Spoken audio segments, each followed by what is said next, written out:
नमस्कार,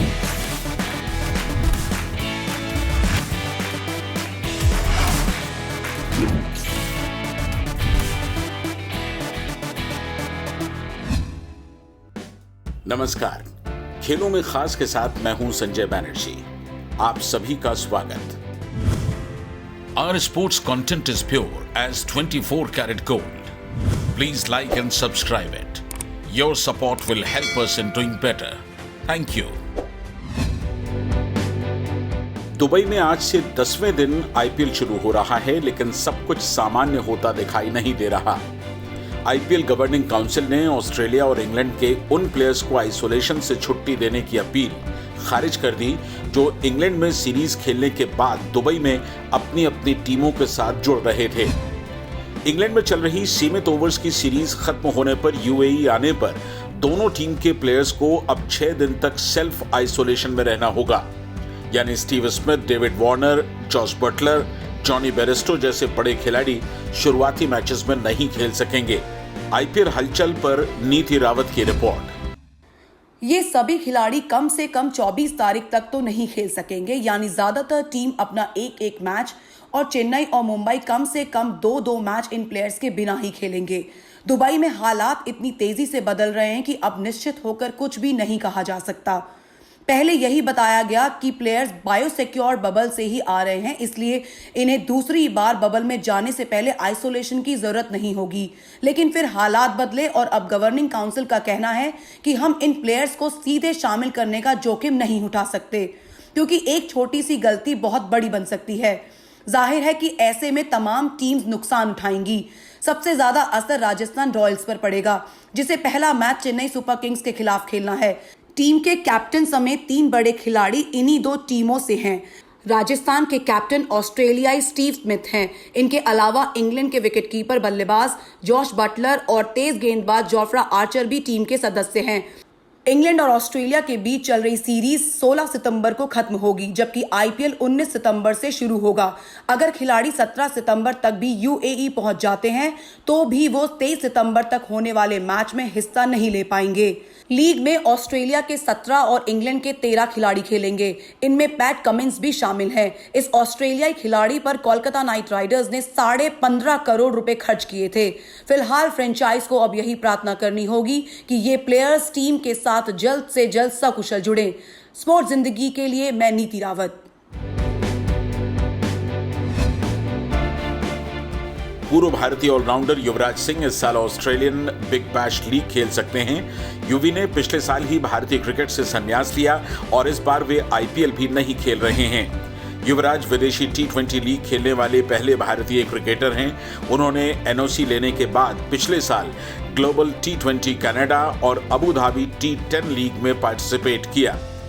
युवराज Canada league की Toronto team के कैप्टन भी थे। बिग बैश लीग का 10वां सीजन 3 दिसंबर से 6 फरवरी के बीच खेला जाएगा।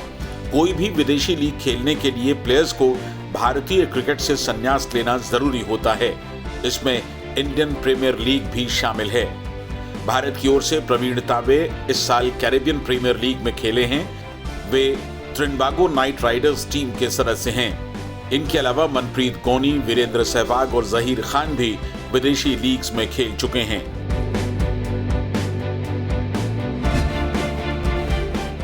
भारत के अनुभवी टेनिस प्लेयर रोहन बोपन्ना और उनके कनाडा के जोड़ीदार डेनिस शापोवालोव यूएस ओपन के मेंस डबल सेमीफाइनल में नहीं पहुंच सके हैं। इस जोड़ी को तीसरे दौर के मैच में जूलियन रॉजर और होरिया टेकाउ ने मात दे दी। बोपन्ना और शापोवालोव की जोड़ी को सीधे सेटों में उन्होंने 7-5, 7-5 से हरा दिया। ये मैच 90 मिनट तक चला। यूएस ओपन पर एक रिपोर्ट सुनील तनेजा से। इस पराजय के साथ ही भारत की इस टूर्नामेंट में चुनौती समाप्त हो चुकी है। दिविज शरण और सुमित नागल के बाद रोहन बोपन्ना इस टूर्नामेंट में भारत की इकलौती उम्मीद थे, लेकिन वे भी क्वार्टर फाइनल से आगे नहीं बढ़ सके। सुमित नागल को टूर्नामेंट के मेंस सिंगल के सेकेंड राउंड में पराजय का सामना करना पड़ा, तो वहीं दिविज शरण अपने सर्बिया के पार्टनर निकोला के साथ मेंस डबल के फर्स्ट राउंड में ही हारकर बाहर हो गए। रोहन बोपन्ना ने अपने पार्टनर के साथ मिलकर जिस तरह की शुरुआत की थी वो काबिले तारीफ थी। कनाडा के उनके जोड़ीदार डेनिस शापोवालोव बेहतरीन फॉर्म में थे और उन्होंने रोहन बोपन्ना का अच्छा साथ दिया। इस जोड़ी ने संघर्ष किया और 90 मिनट तक चले मुकाबले में हारे, लेकिन सीधे सेटों में पराजय को नहीं टाल सके। धीरे धीरे यूएस ओपन अपने मुकाम की ओर बढ़ रहा है।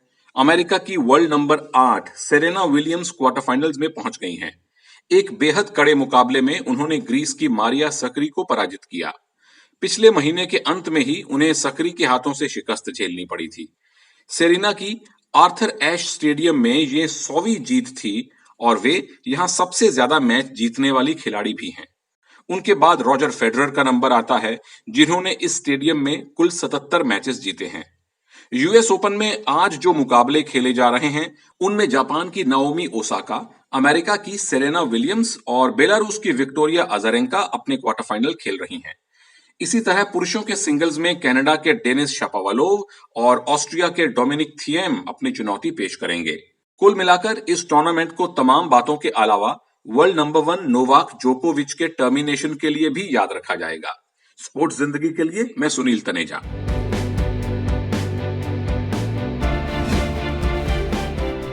इस महीने शुरू होने वाले फ्रेंच ओपन में दर्शकों को स्टेडियम में आने की अनुमति होगी।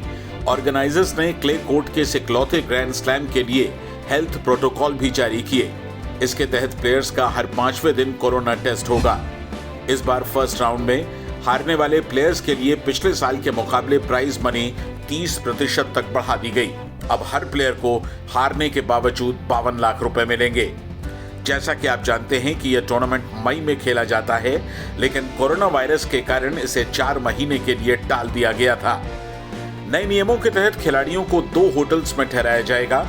स्टेडियम में आने वालों को मास्क पहनना जरूरी होगा। टूर्नामेंट से जुड़े हर व्यक्ति का बायोसिक्योर बबल में आने से पहले कोरोना वायरस टेस्ट होगा। नेगेटिव आने के बाद ही उसे एंट्री मिलेगी। पिछले साल स्पेन के राफेल नडाल ने मेंस कैटेगरी में फ्रेंच ओपन जीता था। उन्होंने फाइनल में डोमिनिक थिएम को पराजित किया, जबकि महिला वर्ग में मौजूदा वर्ल्ड नंबर 1 ऑस्ट्रेलिया की एश्ले बार्टी ने अपना पहला ग्रैंड स्लैम जीता था। उन्होंने फाइनल में चेक रिपब्लिक की 19 साल की खिलाड़ी मार्केंटा बोंद्रासोवा को पराजित किया था। हालांकि बार्टी इस साल कोरोना के कारण फ्रेंच ओपन में पार्टिसिपेट नहीं करेंगी।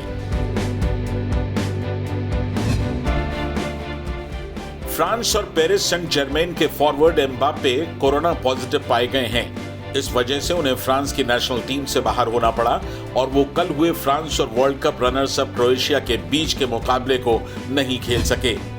टीम सूत्रों के मुताबिक टेस्ट पॉजिटिव आने से पहले यानी सोमवार तक एम्बाप्पे ट्रेनिंग सेशन में शामिल थे।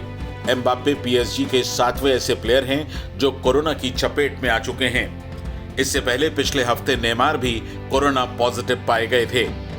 इस बीच बेल्जियम के डिफेंडर ब्रैंडन मैकले भी कोरोना पॉजिटिव पाए गए।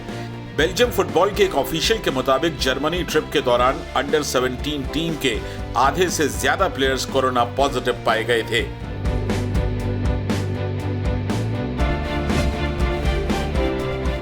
बार्सिलोना फुटबॉल क्लब को छोड़ने की अटकलों को विराम देने के बाद लियोनेल मेसी ट्रेनिंग पर वापस लौट आए हैं। लगभग 2 हफ्ते पहले मेसी ने बार्सिलोना छोड़ने की बात कही थी, लेकिन कानूनी दांवपेच के पचड़ों में न पड़ते हुए आखिर उन्होंने कम से कम अगले साल जून तक बार्सिलोना में ही बने रहने में रजामंदी दे दी। मेसी ने स्पेनिश फुटबॉल क्लब के साथ फिर ट्रेनिंग भी शुरू कर दी है। मेसी ने हालांकि टीम के बाकी साथियों से अलग ट्रेनिंग की, क्योंकि वह दूसरा कोरोना वायरस टेस्ट होने के बाद ही टीम से जुड़ सकते हैं। आज का खेलों में खास यहीं तक। स्पोर्ट्स अपडेट्स, वीडियोस और ब्लॉग्स के लिए आप हमारी वेबसाइट sportszindagi.com जरूर विजिट करें। हमारी ईमेल आईडी है connect@sportszindagi.com। अपना ख्याल रखें और जुड़े रहें स्पोर्ट्स जिंदगी के साथ। नमस्कार।